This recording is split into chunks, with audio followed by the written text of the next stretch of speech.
पिछले भाग में हमने देखा कि कथा पूर्ण होने के बाद जब बेताल ने विक्रम से सवाल किया और विक्रम ने तर्क संगत जवाब दिया, तब बेताल अदृश्य होकर वापस उसी वृक्ष पर लौट जाता है जहां वह पहले लटका हुआ था। विक्रम भी कहां हार मानने वाला था, वह भी वापस उसी वृक्ष पर पहुंचता है और वृक्ष पर चढ़कर बेताल को पकड़कर फिर से योगी के पास ले जाने लगता है। तब बेताल कहता है, विक्रम, मैंने धरती लोक पर तुम जैसा धीर और साहसी मनुष्य नहीं देखा। मुझे ले जाने के लिए तुम कितना कष्ट सहन कर रहे हो, लेकिन विक्रम, रास्ता बहुत लंबा है।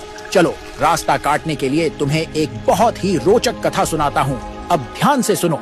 बहुत पुरानी बात है। शिवपुर में एक मांडलिक नाम का राजा राज्य करता था। उसकी पत्नी का नाम चंद्रवती था और राजा की एक ही कन्या थी, लावण्यवती।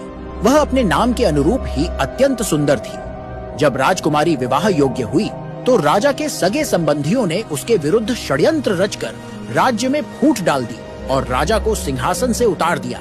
जब राजा को लगा कि उसकी जान को खतरा है, तो रात होते ही वह अपनी पत्नी और पुत्री को लेकर महल के गुप्त मार्ग से चुपके से निकल भागा। सुबह होते होते वे राज्य की सीमा से बाहर पहुंच गए। पत्नी और पुत्री के साथ जब मांडलिक विंध्याचल पर्वत के पास पहुंचा, तब रात हो चुकी थी। किसी तरह उन्होंने रात काटी और सुबह होते ही मालवा की ओर बढ़ने लगे। इस तरह चलते चलते वे एक भील गांव में पहुंचे। उस गांव के भील चोर लुटेरे थे। थोड़े से धन के लिए किसी की हत्या कर देना उनके लिए आम बात थी।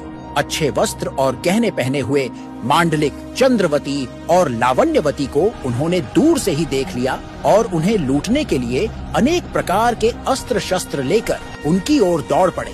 भीलों को आता देख मांडलिक ने अपनी पत्नी और पुत्री को जंगल के अंदर भेज दिया और स्वयं भीलों से जमकर युद्ध करने लगा।